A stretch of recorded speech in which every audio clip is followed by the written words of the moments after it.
자, 14조를 갖다 암기를 해보도록 하겠습니다. 14조. 칠판에서 암기하시는 겁니다. 자, 법인인 개업 공인중개사의 업무입니다. 14조에 나와 있어요. 암기하실 때는 14조니까요. 14조개사, 조개사 절이죠. 14조개사 중이 어떤 사람 관상을 보니까 그 관상이 좋아요. 큰 도시를 경영을 할 분이에요. 서울시장급입니다. 그런데 지금 현재까지는 뭐 하고 있냐면 경공매 컨설팅을 하고 있더라 이런 얘기입니다. 다시 한번 14조개사 중이 관상을 보니까 큰 도시를 경영할 분인데 현재는 경공매 컨설팅을 하고 있다. 아직까지는 그런 뜻이고. 이때 이제 본업이 뭐냐면 중개업이 본업이에요. 중개업이 본업이고 주로 하는 거 이거고요. 그 다음에 관자는 관리를 대신해 준다 이거고 이게 관리대행업 이게 법인 업무에 들어가는 거고 관리대행과 같은 말이 뭐냐면 임대관리 이렇게 되는 거고요. 임대관리업을 할 수 있다 이런 거고 대신 대상부동산은 대행자가 들어갔으니까 뭐예요? 상주대행이죠. 상업용 건축물과 뭐예요? 주택. 그러니까 공업용 건축물에 대한 관리대행 그러면 법인 업무가 안 되고요. 그 다음에 임대관리업을 할 수 있다는 것이지 임대사업을 할 수 있다는 건 아니죠. 그래서 임대업 이렇게 하면 법인 업무에 들어가지 않습니다. 임대업은 아니고요. 이렇게 되고요.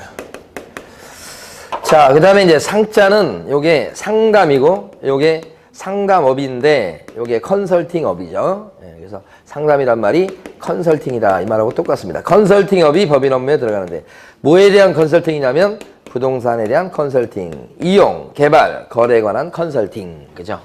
이랬을 때 상대방 손님은 일반인이든 아니면 의뢰인이든 다른 부동산 사장님이든 관계없고요.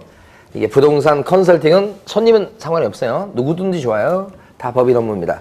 도자는 뭐냐면 도배나 이사업을 할 수 있다는 게 아니라 도배나 이사업체 뭐예요? 소개업을 할 수 있다는 뜻입니다. 지금. 자, 그 다음에 여기 보면 경영이라는 것은 경영 컨설팅인데 중요한 것은 경영 컨설팅은 누구를 대상으로 하는 것이 법인 업무가 되는 겁니까? 그러면 부동산 사장님들, 그죠? 개업 공인중개사를 대상으로 한 경영정보 제공, 경영기법 제공이 법인 업무고 자, 개업 공인중개사가 아니고 일반 공인중개사를 대상으로 한 경영정보 제공 그러면 법인 업무가 안 되고 이런 걸 구별할 줄 아셔야 되고 그 다음에 여기 부동산 정보 제공 그러면 이것도 법인 업무가 아니죠. 경영정보 제공은 법인 업무지만 부동산 정보 제공 그러면요 법인 업무에 들어가지 않습니다. 그죠? 이거 아직 시험 출제 안 된 중요한 내용이라고 말씀드렸고 그 다음에 분자는 분양대행이에요. 그러니까 분양대행업도 법인 업무에 들어가는 겁니다. 분양대행 해준다. 역시 대상부동산은 상업용 건축물하고 주택 두 가지에 대해서 분양대행 할 수 있다 이렇게 되는 거죠. 상업용 건축물하고 주택. 그러니까 토지에 대한 분양대행 그러면 법인 업무가 아니다라고 4번씩이나 나왔다니까요. 최근에. 예.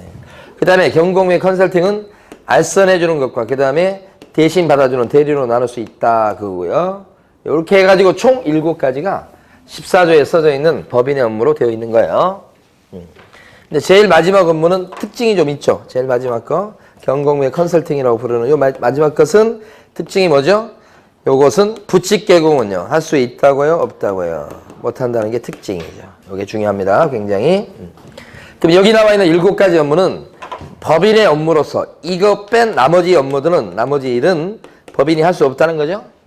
그러니까 여기 나와 있는 7가지만 할 수 있고 법인 개공 같은 경우에 예를 들어서 운송업을 할 수 있을까요? 운송업 못합니다. 용달 이런 거 못한다고요.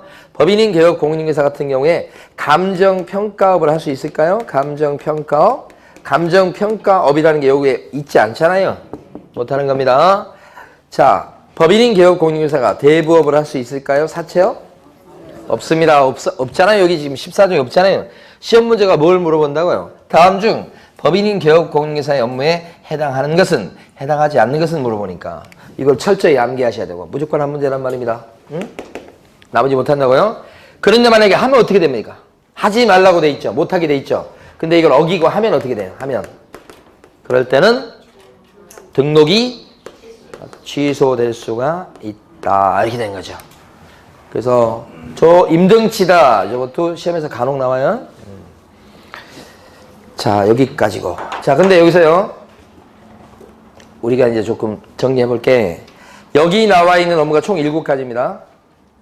그런데 요 제일 위에 나와 있는 요 중개업 있죠? 요것만 중개 활동입니다. 중개업만 중개 활동이에요. 그러니까 이 본업인 중개업만 중개 활동이 되는 거고, 나머지 밑에 있는 6개 있죠? 여기까지 6개. 이 나머지 6개는 중개입니까? 아닙니까?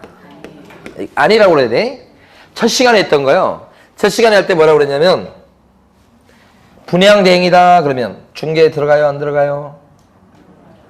안 들어갑니다. 중개는 알선이니까 대행을 해갖고는 중개가 안 됩니다. 그 첫 시간에 했었어요.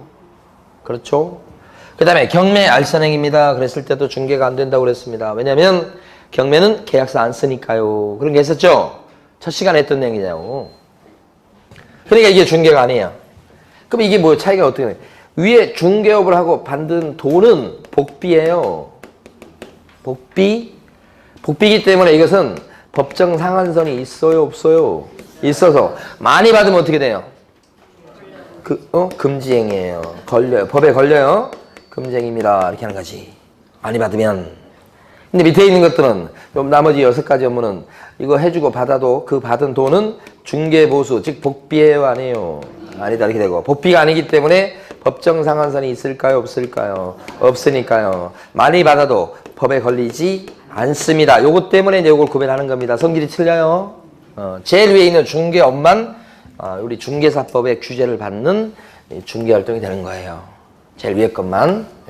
요 밑에 것들은 우리 중개사법에서 타치를 안 합니다. 제일 마지막 요것만 이제 대법원 규칙에서 따로 규제하죠. 됐습니다. 자, 근데 이제 우리가 이제 여기까지가 주로 시험 나오는데 뭘 보려고 하냐면, 자, 공인중개사인 개공이나 여기까지 정리합니다. 자, 부칙 개공이다 이렇게 되면 이 사람들은 일감이 어떻게 되냐 이겁니다. 아까 법인은 14조에 딱 써져 있어요. 정해져 있다고. 근데 여기 나와 있는 요 나중에 여러분들 공인개공이나 부칙개공은 조문이 없어요. 전부 다 해석이거든요. 그러니까 시험에 잘 나오진 않아요. 전부 다 해석이니까요. 저쪽 위주로 출제됩니다. 14조. 그렇지만 어쨌든 본업은 뭐냐? 중개업이에요. 본업은. 응? 중개업이 본업이에요.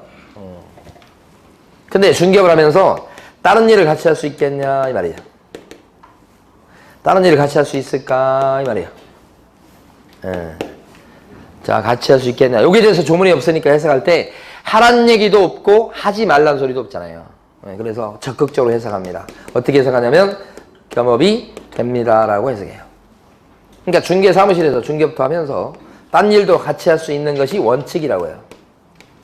중개 사무실에서 쌀 가게를 같이 운영할 수 있습니까? 가끔씩 있죠, 이것도. 중개 사무실에서요, 표구점을 같이 해도 됩니까? 문구점을 같이 할 수 있습니까? 그래서 별거 다 할 수 있어요. 하지 말라고 되어 있지 않는 한 할 수 있다고. 그러니까 별거 다 할 수 있죠. 이건 출제거리가 안 돼요. 딱 떨어진 게 아니어서. 다만 출제가 요거 돼요. 요거. 14조에 나와 있는 업무 있죠? 14조에 나와 있는 업무 요거 법인 업무 있죠? 이것을 여러분들이 할 수 있냐 이 말이야. 14조에 나와 있는 저 7가지를 여러분들이 할 수 있냐고요. 이렇게. 할 수 있다고 보는 겁니다. 여러분들 같은 경우는 자격증 따서 만약에 오픈했잖아요. 그러면 다 할 수 있습니다. 똑같이. 법인이랑 똑같이. 거기다가 법인이 할 수 없는 이런 것도 할 수 있습니다. 부칙개공은 어떨까요? 기존의 부칙개공 같은 경우는 14조에 나와 있는 업무 할 수 있을까요? 조문이 없죠. 해석이죠. 해석인데 하지 말라 이렇게 된 건 요거 하나밖에 없어요. 부칙조문에서 못하게 돼 있어요. 이거 경공의 컨설팅은 알선도 못해. 그거 빼고는 하지 말란 법이 없어. 그래서 여기까지는 할 수 있다고 해석해요. 6번까지는. 그러니까 부칙개공은 14조에 규정된 법인의 업무를 모두 할 수 있습니다. 그러면 O예요, X예요? X 그렇게 하죠. 공인중개사인 개업공인중개사는 14조에 규정된 법인의 업무를 모두 할 수 있습니다. 그러면요. 공인중개사인 개공. O 이렇게 되는 거지. 그걸 구별할 줄 아시면 되죠. 그래서 교재 보시면 113페이지 보시면 113페이지 가로 2번 밑에요. 113페이지 가로 2번에 반가로 2번요. 자, 따라서 공인중개사인 개업 공인중개사는 나중에 여러분들요. 다른 법에서 특별히 겸업을 제한하고 있지 아니하다면 경매 및 공매에 관한 대행 업무 등 이 법 제14조에 규정된 법인인 개업 공인중개사의 겸업 업무를 모두 수행할 수가 있고, 더 나아가서 문구점이나 표구점이나 쌀가게, 과일가게 이런 식으로 해서 다른 영업도 같이 경험하는 것이 뭐요? 가능하다. 여러분들은 할 게 너무 많죠? 담배 팔 수 있습니까? 로또 팔 수 있습니까? 할 수 있습니다. 자, 다음 페이지 가면 가로 3번입니다. 가로 3번에 보면 법 부칙 제6조에 제2항에 규정된 개공이다 이렇게 나옵니다. 이 사람의 업무 범위는 어떻게 되죠? 이 사람 어떻게 돼요? 방조를 했는데 14조에 나와 있는 업무를 모두 할 수 있는 건 아니고 경공의 컨설팅은 못하죠? 그거 빼고 나머지는 한다 이렇게 해석하죠. 자, 밑에 있는 예제 문제 풀어보십니다.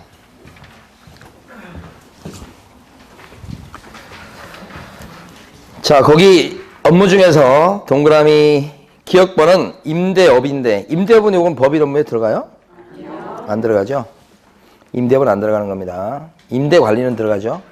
그 다음에 니은번은 이거 부동산 컨설팅이니까 들어가고, 디귿번은 보시면 조심하셔야 돼. 주거 이전의 부세는 용역의 알선이 법인 업무고, 용역의 제공은 용역업이라는 뜻이에요. 법인 업무가 아닙니다, 이거. 리을번은 상업용 건축물에 대한 분양대행 들어가죠? 그 다음에 마지막에 있는 것은 공매 대리죠? 들어갑니다. 그 마지막에 있는 것은 공매 대리인데, 공매 대리 할 때 법원에 등록하는 게 필요합니까? 아니요. 필요 없다. 그것도 중요합니다. 자, 도장 갑니다. 이번에 오른쪽에 도장. 도장 얘기를 칠판에서 해볼 텐데, 자. 도장은 이렇습니다. 도장을, 인장을 등록을 하세요. 이렇게 돼 있고요. 칠판을 보고서 인장이나 다음에 나오는 휴폐업은 내용 자체는 뭐 5분, 10분이면 다 설명드려요. 내용 적어요. 시험 문제는 꼬박꼬박 한 문제씩 나옵니다. 도장을 등록하고 그 다음에 어떻게 해야 되죠? 써먹어야 되죠. 사용한다. 그죠? 이 사용한다는 게 도장에 날이 난다 이 뜻이에요. 저 서류에. 네. 그러면 도장을 바로 찍으면 안 된다는 뜻입니다. 큰 틀은. 도장을 어떻게 해야 돼? 등록을 시키고 관청에다가 그 다음에 뭐요? 찍어라 이 말이에요. 그 도장. 그러면 어떤 도장을 등록을 시키고 찍는 거냐? 그거죠? 요게 자연인하고 그 다음에 법인하고 달라요. 숨 쉬는 사람, 숨 안 쉬는 사람 이렇게. 자연인은 어떤 말이 오냐면 가족관계 등록부 이 말이 와요. 이 가족관계 등록부가 옛날로 치면 호적부예요. 호적. 그 다음에 주민등록표 이 말이 와요.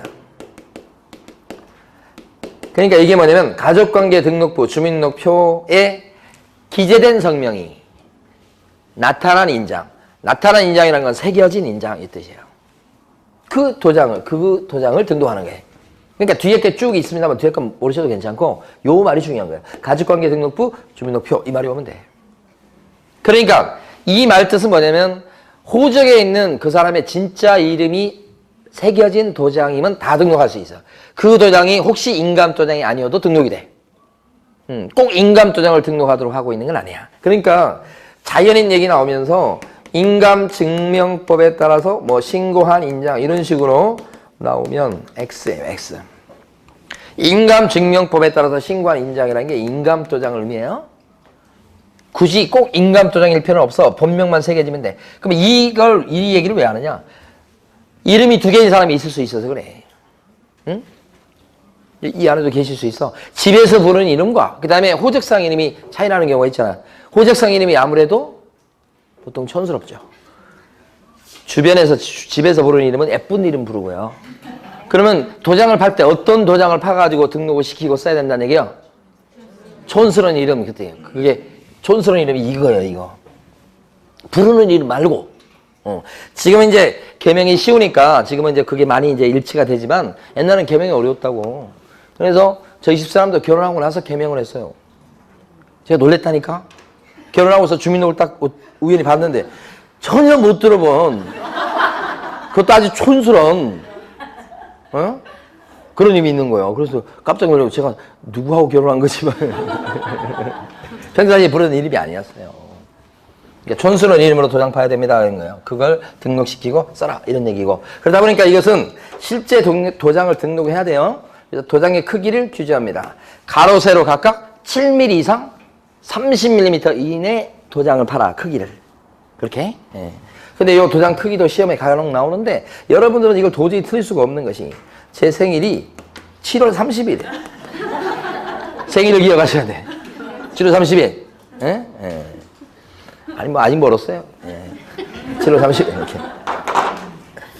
법인은 숨 안 쉬잖아. 여기는 어떤 말이 오냐면 상업 등기 규칙이라는 말이 와. 이게. 위하고 틀리죠? 상업 등기 규칙에 따라서 신고한 법인의 인장이야. 법인의 인장이라고 하는 것은 이게 법인의 인감도장을 얘기하는 거야. 아, 위하고 틀리네. 법인은 무조건 인감도장을 등록해야 되는 거야. 조심할 건, 자, 그래서 틀리게 될 때는 대표자의 인장을 등록합니다. 이렇게 해. 대표자의 인장. 그러면 이거 맞아요, 틀려요? X야. 대표자의 인장을 등록하는 게 아니고 뭐예요? 법인의 인감도장을 등록하는 거예요. 그래서 이때는 최근 시험에 4번이나 나왔어요. 4번이나 나왔는데 뭐냐면 밑에 있는 법인은 실제 등록 안 해요. 법인의 인감증명서를 발급받아서 그걸 갖다 구청에 갖다 주면서 시청에 갖다 주면서 나 요 도장 쓸 거예요 라고 그 인감증명서를 제출하면 끝이에요. 어차피 인감도장을 등록해야 돼. 그러니까 인감도장을 들고 와서 등록하는 게 아니고 인감증명서를 발급받아서 내 인감도장이 요겁니다. 이거 쓸 거예요 라고 제출하면 끝. 그죠? 그래서 이 법인 같은 경우는 7mm, 30mm 얘기가 안 나옵니다. 왜냐하면 법인의 도장은 그 크기가 좀 더 크고 그걸 규제하는 상업등기 규칙에 그 규제하는 내용이 따로 있어요. 그러니까 우리 몰라도 괜찮죠? 여러분 생각할 때는 누구한테 생일이 있다고? 자연인한테 생일이 있고 법인은요 생일이 없다. 기억하셔야 돼요. 7월 30일이 없어요. 요거. 자, 이런 도장을 등록해야 된다고. 누가 인장을 등록해야 될까요? 누가? 날인할 사람이 등록하는 거죠. 누가 날인할 의무가 있다고 그랬습니까, 지금? 계약서 써주고 확인 설명 해줄 수 있는 그 사람이 날인할 의무가 있으니까 이때는 개업공인중개사가 등록할 의무가 있고 또 누구까지도 소금까지도. 그렇지만 중개보조는 어떻습니까? 날인할 의무가 절대 없죠. 그러니까 도장을 등록할 의무도 없게 되는 거예요. 응? 자, 그러면 두 번째. 무엇을 등록하느냐? 아, 이것을 방금 전에 했던 거예요. 무엇을? 이거잖아, 이거. 미리 본 거예요. 그런데 안 한 게 뭐냐면 중요한 거. 분사무소를 안 했어요, 우리가. 법인의 분사무소 같은 경우는 어떤 도장을 등록하고 써먹을 수 있냐, 이 말이에요. 원래 분사무소는 법인에 속하는 겁니다. 따라서 분사무소 같은 경우는 법인의 인감도장을 등록하고 쓰는 것이 이게 원칙이에요, 원칙. 그런데 법인의 인감도장은 여러 개가 아니잖아요. 하나잖아요. 법인의 인감도장 그 하나를 갖다가 여러 분사무소나 주사무소가 같이 쓰려면 불편하겠죠. 그래서 우리 법은 등록하고 쓸 수 있는 인장을 하나 더 인정했어요. 그게 뭐냐면 대표자가 보증하는 사용인감입니다. 보증하는 인장이요. 이것도 대표자 인장 아니에요. 대표자가 뭐 한 거? 보증하는 인장이에요. 그러니까 요거나 요것 중에서 선택해서 쓰시는 거예요. 분사무소는. 그러니까 분사무소는 등록하고 쓸 수 있는 인장이 몇 개예요? 2개. 하나는 법인의 인장. 좀 불편하겠죠? 아니면 대표자가 보증하는 인장. 어떤 도장을 등록합니까? 이게 지금까지 설명된 내용의 주 내용인데 그게 제일 중요합니다. 지문 한 문제가 나오면 지문 5개 중에 2개는 무조건 이거예요. 자, 그 다음에 세 번째 어디에 등록합니까? 이렇게 하면요. 어디에 등록하죠? 그러면 등록할 때가 뭐예요? 등록관청밖에 더 있습니까? 등록관청에 등록하는 것이죠. 이렇게. 자, 근데 여기서 중요한 것은 분사무소에서 쓸 도장이라고 했을 때 그 분사무소에서 쓸 도장은 어디 가서 등록해야 될까요? 분사무소, 소재지, 시장구소, 구청장한테 가서 등록할까요? 그게 아니고, 그죠? 주된 사무소, 소재지관할 등록관청에 가서 등록합니다. 등록관청에 가서 등록하는 거예요. 이게 최근 시험에 나왔죠. 작년 시험인 것 같아요. 근데 그 전까지 한 번밖에 안 나왔어요. 역사적으로. 드디어 다시 나왔어요. 분사무소에서 사용할 인장을 분사무소, 소재지, 시장구소, 구청장에서 등록한다고 하면 X죠. 대비하셔야 됩니다, 또. 예? 자, 네 번째. 어떻게 인장을 등록합니까? 인장을 등록하는 방법은 자, 개공이나 그 다음에 서공 입장에서 봤을 때 각각 2가지씩입니다. 우리 공부하는 내용을 쭉 봤을 때 어떤 도장을 등록하느냐. 여기까지 분사무소까지 제일 중요하고 두 번째가 이겁니다. 어떻게. 최근에 생긴 조문이어서 그렇습니다. 근데 여기 개업공인중개사는 인장을 등록할 때 자, 인장 등록 신고서가 있고 또 한 가지는 개설 등록 신청서가 있고 두 가지 방법이 있어요. 선택사항입니다. 인장 등록 신고서가 이런 법정 양식입니다. 인장 등록 신고서. 근데 거기 오른쪽 귀퉁이에 이렇게 네모칸이 쳐져 있어요. 그러면 인장 등록할 사람은 어떻게 하냐면 자, 개공은 여기다가 도장을 들고 와서 등록하는 게 아니에요. 자, 개공은 자기가 쓰겠다고 작심한 도장 그거 있죠? 그걸 갖다가 빨간 인주를 묻혀서 여기다 찍어요. 그래서 이걸 제출하면 관청이 이걸 갖고 있어. 그럼 뭐예요, 이건? 도장을 등록하는 거, 이게. 인장 등록 신고서에다가 오른쪽 귀퉁이에 큰 네모칸이 있는데 거기다 빨간 인주 묻혀가지고 도장 찍어서 이걸 내면 이걸 관청이 갖고 있다고. 그러면 이 사람은 어떤 도장을 계약서에 찍어야 돼? 요 도장. 이게 인장 등록이에요. 그런데 또 한 가지 방법은 신규 오픈할 때 개설 등록 신청서를 적어낸다고. 개설 등록 신청서. 거기도 오른쪽 칸에 보면 네모칸이 큰 게 있어요, 이렇게. 여기다가 사무실을 지금 오픈해서 신규 등록 신청하는 사람이 개공으로 등록이 되면 쓰겠다고 작심한 도장을 여기다 빨간 인주를 묻혀서 찍어. 이걸 내면 이때 부동산 요 사장님은 두 가지를 같이 한 거야. 사무실 신규 등록하는 것도 하고 인장 등록도 하고 두 개를 같이 하는 거지. 이걸 통해서 한다면. 이때 요걸로 하면 도장 등록만 하는 거야, 지금. 근데 이것은 중개사무실 오픈도 하고 그 다음에 인장 등록도 하고 같이 한다 말이에요. 그러니까 선택사항이야. 편할 대로. 밑에 있는 소공도 등록하는 방법이 두 가지. 하나는 인장 등록 신고서를 통해서 하는 방법이 하나 있고 또 한 가지가 뭐냐면 고용신고서예요. 고용신고서를 통해서 한다고요. 고용신고서. 고용신고는 신고서 양식은 이렇게 돼 있을 텐데 그 고용신고서는 누가 제출하냐면 고용신고는 개공이 하는 거야. 개공이. 개공이 고용신고를 관청에다 하겠지? 그때 여기 보면 네모칸이 또 있어. 여기다가 소공이 자기가 쓰겠다고 작심한 도장을 여기다 찍어. 그래서 네. 그러면 개업공인중개사는 뭘 하는 거고? 고용신고. 소공 뭘 하는 거고? 인장등록. 이걸 같이 한다고 이렇게? 네, 그게 두 번째 방법이에요. 고용신고. 이렇게. 그래서 방법이 두 가지씩이니까 선택적으로 이거 아니면 이걸로 해서 할 수 있어. 두 번째 중요한 게 이거라고 그랬어요. 자, 5번. 이제 다 했어요, 거의 다. 언제까지 인장을 등록해야 됩니까? 언제까지? 언제까지? 언제까지죠? 처음 하는 사람은 언제까지 인장을 등록해라라고 우리 이건 공부했는데 등록 절차할 때 업무 개시 전까지. 처음 하는 사람은 업무 개시 전까지 인장을 등록하면 됩니다. 영업을 개시하기 전까지 인장을 등록하는 것이. 근데 기존에 이미 사무실 오픈하고 인장을 등록해 놓은 사람이 일하다 보니까 사업이 잘 안 돼. 어디 가야 돼? 점집 가잖아. 점집 가서 왜 이렇게 사업이 안 돼요? 언제쯤 풀리겠어요? 물어보잖아. 불안하니까. 물어보니까 거기서 뭐라 그래? 내년부터는 잘 된대. 근데 도장을 바꿔보래. 그럼 어떻게? 바꿔요, 안 바꿔요? 바꾸지. 그럼. 바꾼다고?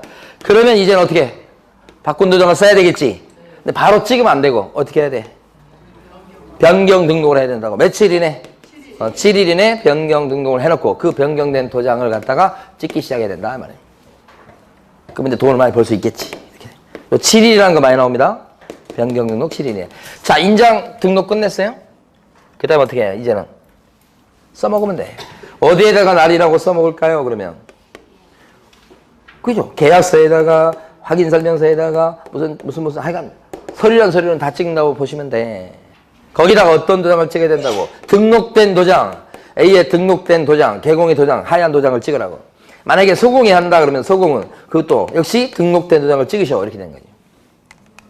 근데 만약에 개공이 등록 안 된 빨간 도장을 찍었다. 법 위반이야. 어떤 제재를 받을까요? 그러면 영업 정지. 소공이 등록 안 된 빨간 도장을 찍어놨다고. 이때도 자격 정지. 정지 받나요, 주로? 법을 위반하면? 도장은? 그렇지만 이렇게 법을 위반해서 정지를 받지만 요거 있잖아요. 도장. 이 도장이 찍혔다고 해서 이 계약 자체가 무효되거나 막 그렇습니까? 이건 아무렇지도 않죠. 이 계약은 그대로 뭐예요? 유효죠. 저희 처음 학교 들어갔을 때, 지금도 기억나는데, 이런 게 괴로웠어요. 아니, 법에서 금지시켜놨잖아. 이거 하라고 그랬잖아. 법을 안 지켰는데, 이거 계속 유연하니. 그걸 처음에 받아들일 때 힘들었다. 여러분은 안 힘드세요? 아니, 여기서는 법을 하지 말라고 그랬고, 했는데, 이건 또 괜찮다는 거예요. 그러니까 처음에 1학년 들어가서 이런 게 좀 적응하기 힘들고, 아니, 여기서 안 된다고 그랬으면 여기도 이렇게 무효로 만들거나 뭐 이렇게 해야 될 텐데 아니라고, 이게. 그죠? 그래서, 우리 학교 다닐 때 예를 지금 기억하는 게 뭐냐면, 무허가 음식점이야. 어? 무허가라는 것은 영업신고증 안 걸고 한다고. 거기서 김치찌개를 먹었어. 김치찌개 값을 내요, 안 내요? 내는 거지. 그 내는 건데, 이제 영업신고증을 안 걸고 하니까 제재를 받을 수는 있지. 그건 그거고, 이건 이거다. 이것이 처음에 힘들더라고. 예? 자, 어쨌든 그렇습니다. 자, 그러면, 자, 인장에 대해서 밑줄 그어보겠습니다. 교재 정리합니다. 115페이지 가보시면, 115페이지에서, 네모 2번에 가로 1번요. 찻줄. 누가 인장을 등록할 의무가 있습니까? 인장 등록 의무는 누구한테 있다? 네모 2번에 가로 1번에 찻줄. 개공하고 소공까지 도장을 등록할 의무가 있죠. 자, 가로 2번에 반가로 1번. 언제까지 인장을 등록합니까? 언제까지 인장을 등록하죠? 업무 개시 전까지. 그렇게 하고요. 자, 그 다음에 중간에 있는 파란 박스 보시면, 자, 인장 등록은 다음 각 호의 신청이나 신고와 같이 할 수 있다. 그렇죠? 그러니까 거기 뭐예요? 개공이라면 개설 등록 신청할 때 사용한 인장을 같이 등록할 수 있다는 뜻입니다. 1번. 파란 박스 1번. 그렇죠? 소공이라면 뭐예요? 사장님이 고용 신고할 때 소공이 사용한 인장을 같이 등록할 수 있다는 뜻이죠? 이게 중요한 것이라고 그랬고요. 그 다음에 밑에 가면 인장에 대한 변경 등록입니다. 변경 등록요. 언제까지?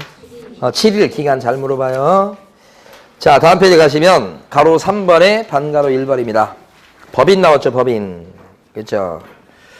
법인 같은 경우 가만히 보니까 동그라미 1번. 어떤 도장을 등록하냐.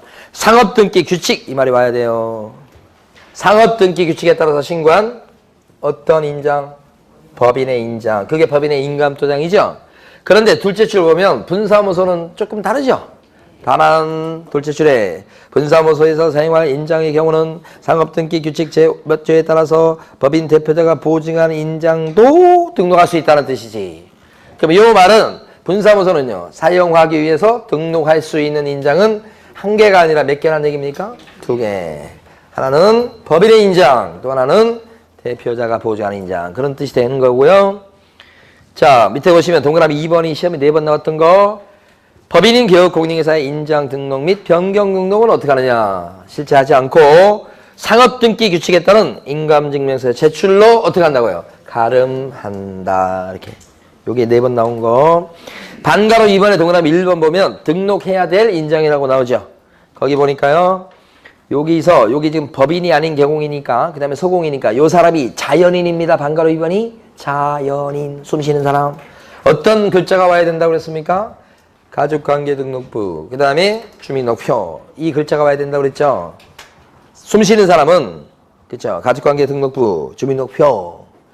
그리고 넷째 줄에 있는 것처럼 생일도 있다고 그랬죠? 7mm, 30mm. 그죠? 그 다음에요. 동그라미 2번에요. 넷째 줄입니다. 동그라미 2번 넷째 줄 보시면 중개인에 사용할 인장을 등록관청에 뭐로도 등록할 수 있다. 전자문서. 전자문서로 할 수 있습니까? 이걸 물어봐요. 뭐 전자문서로 할 수 있어요? 그러면 전자문서로 돼요. 이게 99%예요? 99.9%예요? 안 되는 게 거의 없어요. 안 되는 걸 기억하셔야 돼. 전자문서로 할 수 있어요? 돼요. 이렇게 하시겠죠? 자, 그 다음에요. 밑으로 쭉 내려가시면, 거기는 뭐 할 게 없네요. 자, 넘어가겠습니다.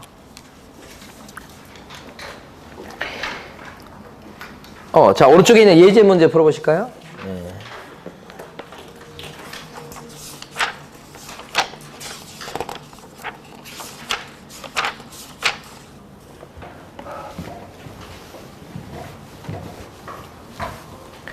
어디가 틀렸습니까? 5번이 틀렸죠? 주된 사무소 소재기관할 등록관청이 등록하는 거죠? 네. 오늘 배우는 내용들이 대체로 쉬운 내용들입니다. 상대적으로. 자, 이제 휴표를 볼 텐데 휴표는 실판을 보셔야 됩니다. 지금부터. 칠판에다가 5분 동안 설명드립니다. 자, 휴업은 쉬는 거. 폐업은 뭐죠? 폐업. 문 닫는 거. 누가 합니까? 자, 그런데 여기 만약에 광명시에 있는 분사무소가 있다고 쳐봐요. 이 분사무소만 폐업할 수 있습니까? 따로 할 수 있어요? 분사무소만 휴업할 수 있습니까? 됩니다. 분사무소 별로 휴폐업이 되는 겁니다. 분사무소 별로. 예. 그 다음에 휴업에 대해서는 규제하는 게 2가지, 폐업도 2가지 그래요. 명령입니다. 명령. 자, 첫 번째. 자, 휴업은 3개월을 초과해가지고 길게 쉬려고 하는 사람은 관청에다가 등록증을 떼와서 미리 신고하십시오. 이거잖아. 3개월 넘게 길게 쉬려면 신고해. 미리 등록증 가져와서. 그런 게 첫 번째 명령이에요. 2번째는 원래 휴업이라고 하는 것은 6개월을 초과해가지고 휴업을 못하는 게 원칙이다. 이 2마디예요. 규제하는 게. 여기서 3가지 하셔야 돼. 여기 보면 초과라고 돼 있잖아요. 초과. 그러면 2달 쉬는 사람은 신고할 의무가 있어요? 없어요? 2달? 없어요. 5개월 쉬는 사람은 신고 미리 해야 되고 등록증 떼고 가서 제출하면서 해야 되고. 그런데 정확히 3달 쉬는 사람은 신고할 의무가 있을까요? 없을까요? 3달. 3달은 없다는 뜻입니다. 이거. 초과는 넘어가는 것부터 얘기하는 거예요. 3달까지는 신고 의무가 없다. 이게 첫 번째. 그 다음에 휴업 신고할 때는 미리 하는 건 하는 건데 이때 가져갈 것은 등록증이에요? 자격증이에요? 등록증 때. 이거 왜 등록증을 갖다 놓으라고 그럴까요? 휴업하는 그 기간 동안에 사무실을 빌려주거나 다른 사람한테 맡길까 봐 그런 거죠. 등록증을 어떻게 해요? 뺏어 놓는다는 의미예요. 사무실 빌려주지 못하게. 그게 등록증을 첨부하는 이유예요. 그러니까 문제 나올 때 혹시 자격증을 첨부한다고 하면 틀리는 거예요? 한 번도 나온 적이 없어요. 딱 대비를 하셔야 돼. 근데 시험 문제 출제하는 사람은 등록증, 자격증 되게 따지고 원본, 사본 되게 따지고 미시냐 또는이냐 되게 따지고 출제할 게 없어서 그런 거예요. 자, 그 다음에 근데 중개사법을 잘하는 사람이 나중에 가면 영업도 잘해. 이상하더라고. 민법도 잘해. 가끔 제가 듣는 얘기 중에 어떤 얘기가 있냐면 나는 민법은 잘하는데 중개사법이 이게 과목이 지랄 같아서 내가 중개사법이 점수가 안 나온다고 막 그러신 분이 있어요. 그거 좀 이상한 거예요.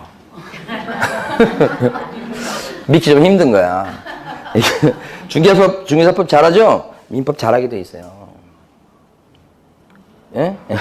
민법 잘하면 중개사법 잘하게 돼 있다고. 예, 그러니까 중개사법을 괜히 점수 안 나오니까 탓을 하고 돌리고 그러면 점점 더 점수 안 나와요. 예, 내가 중개사법이 안 나온 게 내가 내 책임이구나 이 생각하면서 거기 더 파야 돼.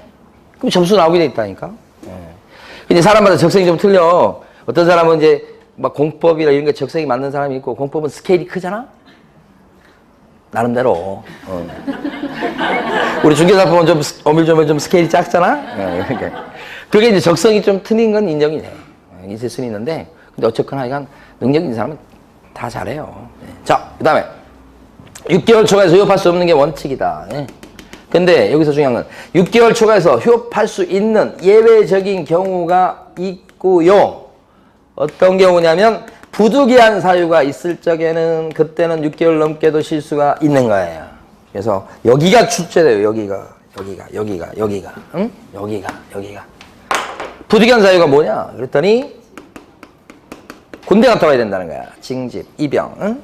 아니면 어디 갔다 와야 돼 또? 병. 그러니까 몸이 아파. 질병에 따른 요양 이런 거. 그죠? 또요? 취하. 학교 가야 된대. 학교. 근데 이런 학교도 있지만 또 이상한 학교도 있죠. 교도소 한 1년 갔다 와야 돼요. 부득이한 사유가 되는 거예요. 부득이한 사유가 이런 것들이 있다. 이런 거지. 요 3가지입니다. 3가지. 이랬을 때 신고하십시오. 미리. 이런 뜻이고. 요 규제 아시면 되고. 폐업을 하려는 사람은 미리 등록관청에 가서 역시요. 등록증을 떼어가가지고 폐업 신고를 하시라. 이런 뜻입니다. 이때도 등록증 떼어갑니다. 등록증. 요거. 미리 폐업 신고하는 겁니다. 그 다음에 자, 요거 2번째 거. 개업 공인중개사분이 돌아가시잖아. 사망. 돌아가시면 그때 옛날에는 같이 살던 식구들이 관청에 가서 폐업신고를 했어야 했어요. 돌아가셨다고 폐업신고를 했어. 식구들이, 유족들이. 근데 지금은 그게 없어지고요. 관청이 뭐예요? 돌아가시면 사망신고를 할 거니까 사망신고를 연계해서 파악을 해가지고 그 돌아가신 개업공인회사의 등록을 어떻게? 반드시 잘라버려라. 그래서 절대로 등록 취소 사유가 된다. 뭐가요? 사망이. 근데 지난주에 공부할 때 이 사망한 것 때문에 또 해산한 것 때문에 등록 취소가 되면 등록 취소만 시키고 결격사유 위한 3년을 따로 붙이지 않았었죠? 어쨌든 사망 나오면 뭐예요? 절등치 사유라는 걸 알아두셔야 돼. 폐업신고 사유가 아니에요. 그거. 이렇게 네 가지. 여기서 이제 휴업신고 했던 사람이 다시 마음을 고쳐먹고 재개하려고 한다. 그러면 미리 또 재개신고 해야 돼. 4개월 쉬겠다고 휴업신고 했던 사람이에요? 내일 모레 4개월이 끝나. 그러면 휴업신고한 기한이 끝나기 전에 나 이제 영업 다시 하랍니다 해서 관청에 가서 재개신고를 하도록 돼 있어. 그러면 관청에서는 보관 중이던 등록증 갖고 있었겠죠, 이 등록증. 그 등록증 어떻게 한다고요? 즉시 돌려줘서 걸고 영업하게 만듭니다. 이렇게. 이게 재개신고입니다.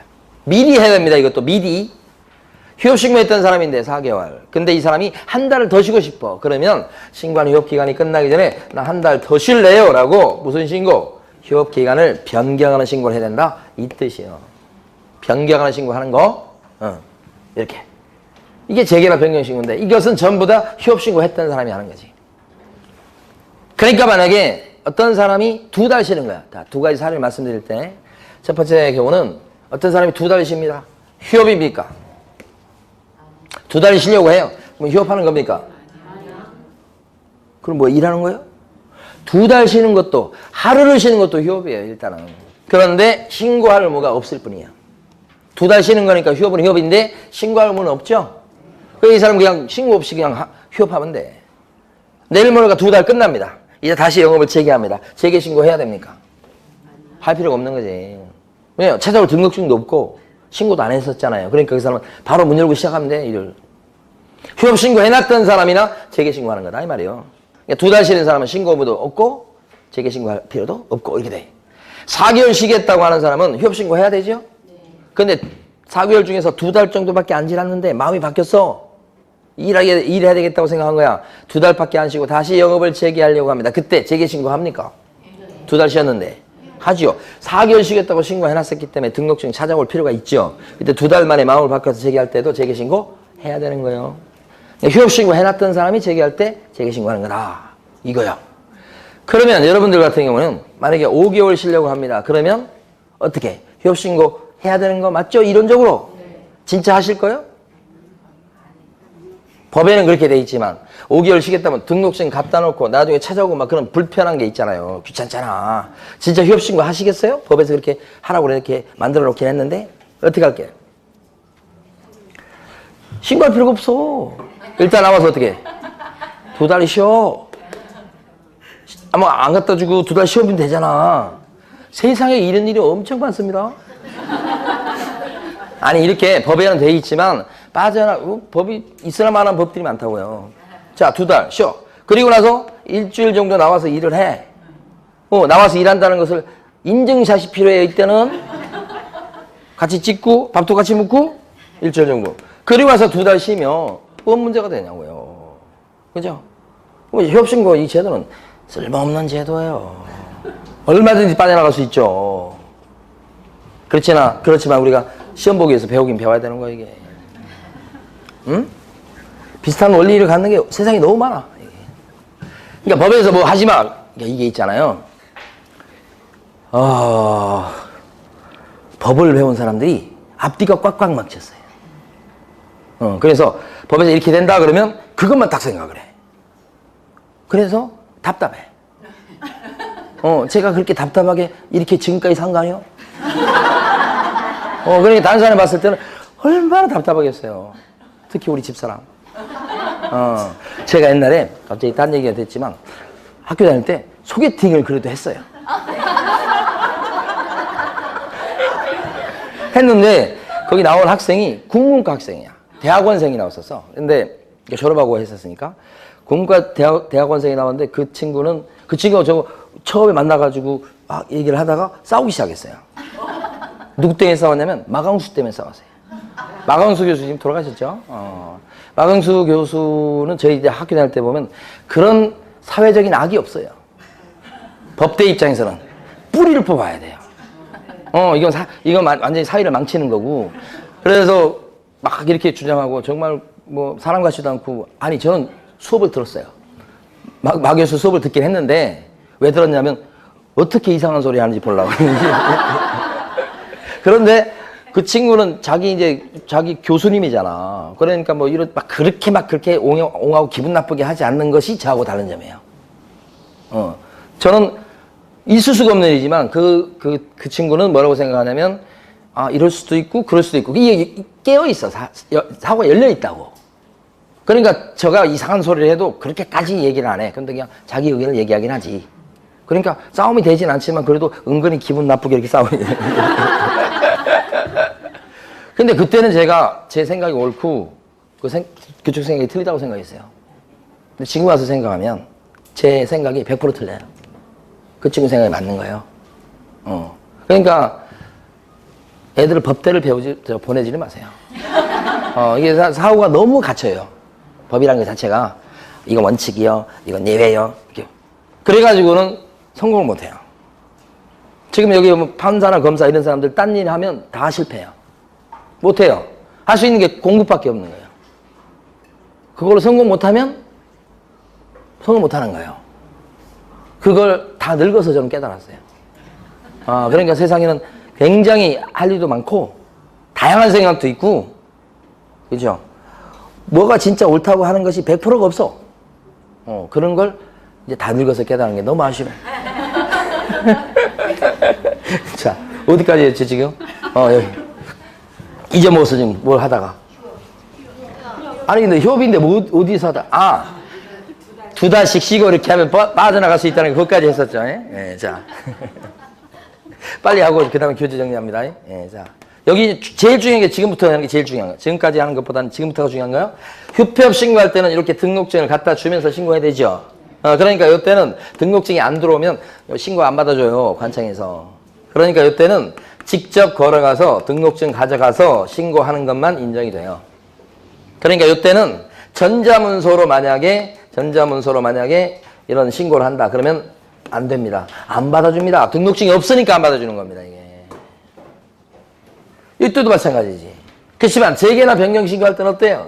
재개나 변경 신고할 때는 이때는 등록증 첨부합니까? 여기서부터 하셔야 돼. 등록증을 붙이냐고요. 못 붙이죠. 휴업 신고했던 사람이니까 등록증 갖다 내놨을 거 아니에요, 지금. 그러니까 등록증을 첨부할래야 할 수가 없는 거지. 그러니까 재개나 변경 신고할 때는 방문해서 신고하는 거 이것도 인정이 되지만, 자, 인터넷을 통해서 전자문서로 재개나 변경 신고하는 것도 인정 되겠죠. 이게 제일 중요한 거야, 이게. 그래서 휴폐업 신고만큼은 전자문서로 못한다. 예. 재개나 변경 신고는 전자문서로 된다. 요때 특히 이것보다도 요게 첨부되지 않는다는 게 중요한 거예요. 요게. 여기서. 그 다음에. 여기 보면 휴업이죠. 어떤 사장님이 중개업소 등록을 하고서 한 번도 사무실에 나오시지 않습니다. 직원도 없고요. 혼자 하시는데. 그럼 이 사람은 등록을 해놓고요. 이 사장님은 한 번도 사무실에 나오지 않으니까 영업을 시작하지 않고 있는 상태예요. 이랬을 때 이분은 개공 맞습니까? 한 번도 안 나오셨는데? 맞습니다, 개공. 뭐만 돼 있으면 개공이에요. 등록. 근데 이 사람이 일을 한 번도 안 했기 때문에 이랬을 때 휴업입니까, 이건? 휴업입니다, 이것도. 휴업입니다. 일 안 했죠? 일 시작 안 했죠? 그것도 휴업이에요. 휴업이라고 하는 것은 어떤 의미를 담냐면, 만약에 등록해놓고 3달이 넘어가도록 업무 개시를 않고 일 안 하고 있다. 그렇게 되면 3개월을 초과한 휴업이 되니 신고를 했어야 되는 거예요. 만약에 신고 안 했죠? 과태료 나와요, 과태료. 그러니까 등록한 이후에 업무 개시 않고 있는 것도 뭐로 간주해요? 휴업으로 간주한다. 그래서 보통 여기 휴업신고, 폐업신고, 재개나 변경신고 이거 신고 안 하잖아요? 그랬을 때 받는 제재가 100만 원 이하의 과태료입니다. 근데 이거보다 훨씬 무서운 게 뭐가 있냐면 이거. 무단으로 부득이한 사유가 없는데, 그게 무단으로요. 부득이한 사유도 없는 사람인데 이 사람이 6개월을 초과해서 휴업을 했다. 이렇게 되면 그때는 어떻게 돼? 등록이 날아갈 수도 있다. 크게 처벌받아요. 무단으로 휴업하면. 어? 이 신고 안 한 것은 과태료니까 별거 안 해요. 돈으로 무는 거잖아요, 이거. 네, 크죠? 자, 교재를 한번 정리해보면요. 자, 119페이지. 119페이지 가로 2번에 반가로 1번 보시겠습니다. 거기서 다섯째 줄까지 읽어볼게요. 개업 공인기사는 3개월을 초과하는 휴업. 초과가 중요한 단어입니다. 3개월 초과입니다. 초과하는 휴업. 근데 가로 안에 뭐라고 되어 있습니까? 중개사무소 개설 등록하고서 3개월을 초과해서 업무를 개시하지 않은 경우도 어떻게 포함한다. 업무 개시 않고 있는 것도 휴업에 들어갑니다. 자, 그래서 3개월을 초과하는 휴업을 하든지 아니면 둘째 주 끝에 폐업을 하고자 하든지 아니면 휴업한 중개업의 재개를 하고자 하든지 아니면 휴업기간의 변경을 하고자 했을 때는 국토교통부령이 정하는 신고서에다가 뭘 첨부하죠? 중개사무소 등록증을 첨부해서 첨부한다고 나오죠? 근데 가로 안에 보면 휴폐의 경우에 한한다라고 돼 있으니까 이 말은 반대로 해석하면 재개나 변경 신고할 때는 등록증을 첨부해요, 안 해요? 안 한다 이 뜻입니다. 자, 그래서 미리 등록관청에다가 자 신고해야 되겠다. 근데 신고할 때 거기 보시면 가로 안에 보면 재개나 변경 신고의 경우는 전자문서한 신고 포함이라고 되어 있죠? 자, 여기까지. 자, 나머지는 넘어가면 되겠고 다음 페이지 가시면요.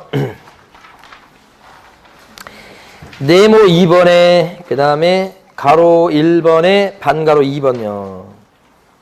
폐업신고는 휴업, 폐업, 재개, 기간 변경 신고서에 중개사무소 등록증을 첨부하여 등록관청에 제출해야 된다 있죠. 그러니까 폐업신고할 때도 뭘 첨부해요? 등록증. 그리고 폐업신고는 전자문서로 할 수가 없다. 반가로 3번은 공부한 건데요. 폐업신고했을 때는 간판은 어떻게 됩니까? 지체 없이 철거. 그렇죠? 자, 그 다음에 가로 2번에 반가로 2번 신고 방법 보시면 휴업신고는 휴업, 폐업, 재개, 기간 변경 신고서에 중개사무소 등록증을 첨부해서 자, 휴업신고할 때도 등록증 첨부하죠. 똑같이 등록관청에 제출해야 되겠다. 이때 휴업신고할 때도 전자문서로 할 수 있다 없다? 없다. 휴폐업신고는 전자문서로 못한다는 거. 그죠? 자, 그 다음에 나머지는 뭐 넘어가야 되겠고. 121페이지 중간 밑에 보면 참고라고 되어 있습니다. 이번에 한번 보죠. 참고 박스 있죠. 밑에 뭐라고 되어 있냐면 등록관청은 휴업, 폐업, 재개, 변경 신고를 받은 때는 그 사실을 다음 달 10일까지 어디에다 통보해라? 협회. 협회에 통보하는 게 몇 가지 있었죠? 여기 보면 휴폐업 신고나 재개, 변경 신고도 통보사항에 들어갑니다. 그죠? 자, 밑에 보시면 첫 줄 원칙, 휴업기간에 제한해서 원칙. 개업공인회사의 휴업은 몇 개월을 초과할 수 없다? 3개월을 초과할 수 없다 그러면 틀리는 거예요? 6개월을 초과할 수 없다 이렇게 하시고 다음 페이지 예외가 있습니다. 예외는 뭐냐면 질병으로 인한 요양 등 대통령령이 정하는 부득이한 사유가 있을 때는 6개월을 초과해서 휴업할 수가 있다. 그 부득이한 사유가 뭐가 있다고요? 박스에 보니까 요양, 그쵸? 징집에 따른 입영, 취하, 기타 등등등, 그죠? 예. 자, 밑에 있는 박스 문제 한번 풀어보십니다.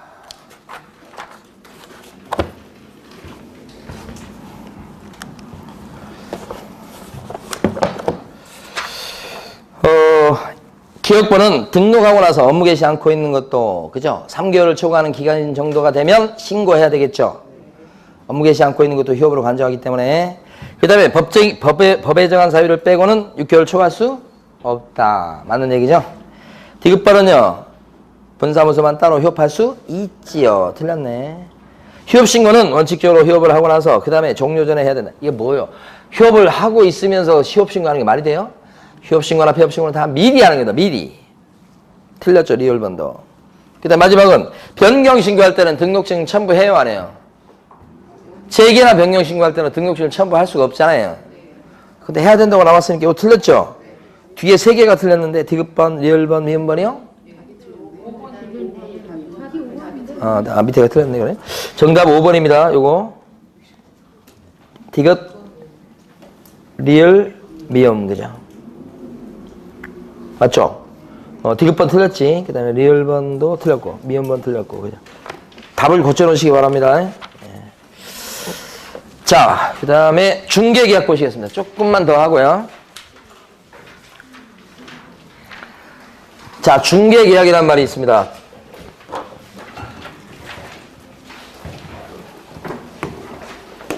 팔라고 그럽니다, 집을. 집 팔라고 내놨습니다, 지금. 의뢰. 이렇게. 그래서 이제 부동산 사장님이 중개를 해가지고 사람을 붙여줬어요. 그래서 이렇게 해서 이제 매매가 돼서 팔렸습니다, 이렇게. 그러니까 중간에서 이렇게 중개해줘가지고 이제 거래가 된 겁니다. 이때 의뢰를 내놨어요. 의뢰를 했어요. 요 의뢰란 말이 중개계약이에요. 이 중개계약이란 말은 실무적으로도 거의 쓰지 않습니다. 그냥 교과서에나 법조문에 나온 거예요. 그러니까 이게 수험생분들이 이거 힘들어 하시는 거예요. 중개계약이란 말을. 중개계약이란 말이 뭐하고 같은 말? 의뢰. 부동산에 내놨다. 이거 같은 말이에요, 이게. 그런데 중개에 대해서는 공부했어요. 중개 뭐예요? 3조에 규정된 중개 대상물에 대해서 거래 당사자 간의 매매, 교환, 임대차 그 밖에 권리의 특실, 변경에 관한 행위를 뭐예요? 알선하는 것이 뭐예요? 중개. 첫 시간에 했던 거고 이랬을 때 매매나 임대차 계약을 거래계약이라고 또 불러요. 그러니까 수험생분들이 뭘 많이 생각하냐면 중개계약이라 그러면 이거로 생각을 해요. 아니에요. 같지 않죠? 자, 첫 번째 중개계약이 의뢰, 두 번째 중개 서비스, 세 번째 거래계약 체결 이렇게 되는 거예요. 시간적 순서 이렇게 되는 거예요. 우리가 지금 보려고 하는 것은 이게 아니고 이거 보는 거예요. 이렇게 중개계약 의뢰를 할 적에는 대부분 뭘로 의뢰를 하던가요? 말로 하죠, 말로. 왜요? 말로 하잖아, 말로. 저희 학교 다닐 때는 이걸 다 구두 뭐 이렇게 했었어요. 구두가 뭐야? 신는 신발이요?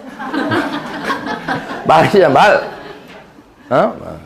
그럼 말로 할 수도 있지만 서면으로 할 수도 있다 이론적으로, 그죠? 안 합니다, 거의 서면으로. 전부 다 말로 하지, 그죠? 이게 중개계약이에요. 그 다음에 중개계약 가만히 보면 여러 중개업소, 여러 부동산에 내놓습니까? 아니면 한 중개업소에 내놓습니까? 그렇지. 여러 중개업소에 내놓지. 누가 한 집에 가서 내놔? 잘 안 내놓잖아요, 이게. 여러 중개업소에 내놨을 때 이걸 뭐라고 불러요? 일반 중개계약. 한 집에 내놨을 때 이걸 뭐라고 불러요? 전속 중개계약. 그러니까 중개계약의 종류를 얘기할 때 일반이요, 전속이요, 뭐 이렇게 뭐요 이렇게 나온다고. 대표적인 게 일반 전속이지. 우리가 지금 이거 보겠다고요. 근데 이렇게 얘기하면 이렇게 착각하시면 안 된다고. 자, 요거 봅니다. 교재 보시면 125페이지요.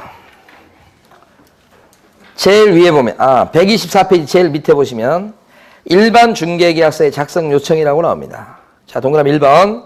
중개 의뢰인은 의뢰 내용을 명확히 하기 위해서 필요한 경우에는 개업 공인중개사에게 다음 각 호의 사항을 기재한 일반 중개계약서의 작성을 요청할 수 있다라고 되어 있죠. 손님이 사장님한테 말로 하지 말고요. 어떻게? 서면으로 합시다. 일반 중개계약서 씁시다라고 요청할 수 있다. 그랬을 때 오른쪽 페이지 제일 위로 가시면 일반 중개계약서에 반드시 기재할 필요적 기재사항이 4가지가 나와요. 근데 요거 있잖아요. 요게 간혹 시험에 나와요. 간혹. 한 지문 정도 나오는데, 자, 그러니까 무슨 얘기냐면 일반 중개계약서에 반드시 기재할 필수 기재사항 얘기하는 거예요.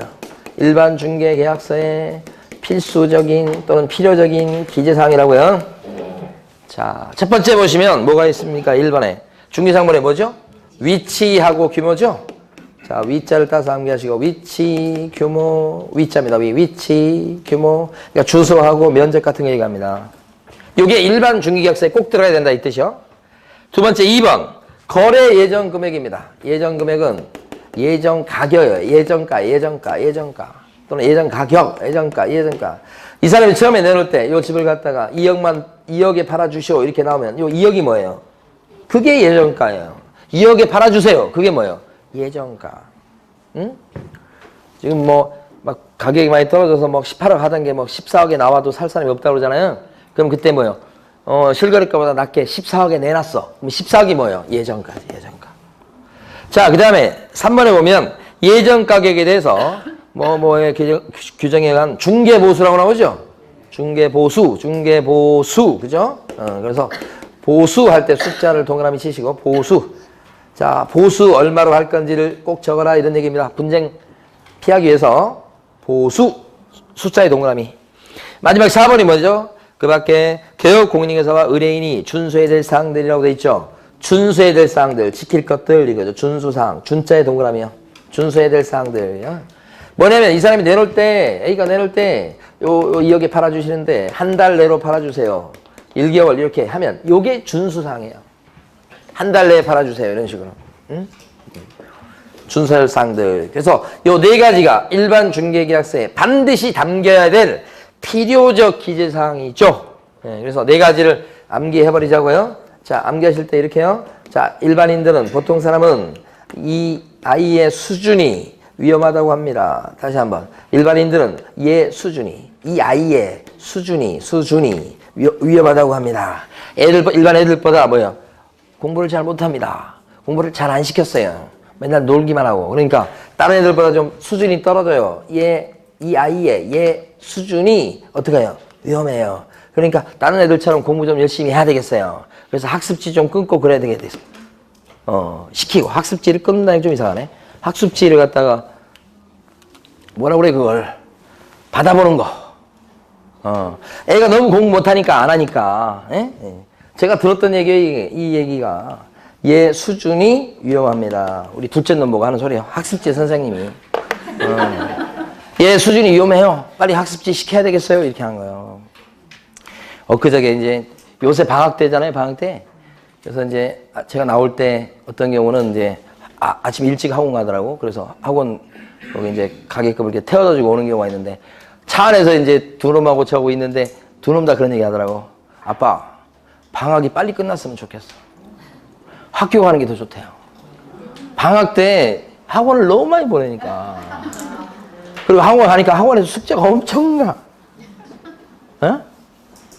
그래가지고 어제 제가 재밌는 걸 들었는데 어제 그 둘째 놈이 가니까 어제 총싸움을 한 그 이유가 그것 때문이에요. 갔더니 그 숙제가 없다는, 뭐 숙제 안 해도 된다, 숙제 이제 다 했다나 막 하면서 막 총싸움하자고 그러더라고. 근데 얘기를 딱 들어보니까 이놈이, 둘째 놈이 지금 엄마한테 숙제하기가 싫은 거예요. 그러니까 엄마한테 뭐라고 얘기하냐면, 엄마, 저기 학원생한테 전화 좀 문자 보내가지고, 엄마가 책을 갖다가 잊어먹었다고 좀 해. 그냥 우리 집사람이 진짜 그렇게 보내는 거예요. 그래가지고, 그놈이 제가 들어간 시간에 이제 자유 시간을 얻은 거야. 그러니까 애가 막 생기가 돌아. 그래서 총싸움 한 거예요. 그 1시간 동안. 그래가지고 저녁에 자면서 너무 좋대요. 그러니까 우리 저 엄마들, 제가 전부 다 좀 협약을 맺자고. 과외시키지 말자고. 똑같이, 예? 제발 과외시키지 말고 좀 놀게 만들자고. 그걸 제안하고 싶어. 될까?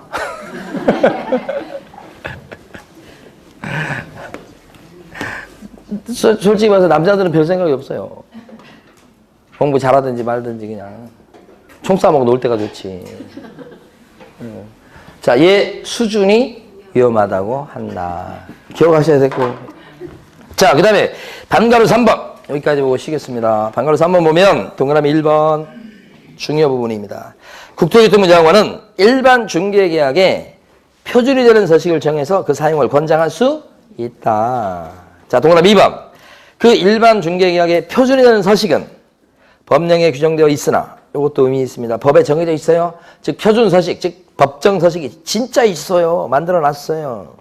그렇지만 그 일반 중개계약서는 권장하는 서식에 불과하기 때문에, 그렇죠? 국토교통부 장관의 표준 서식에 대해서 사용을 권장하고 있다고 하더라도 그걸 꼭 써야 되는 것은 아니다. 거기가 출제가 집중되고 있어요. 동그라미 2번의 둘째 줄요. 꼭 써야 되는 것은 아니다. 됐습니다. 자, 쉬었다가 전속부터 보겠습니다.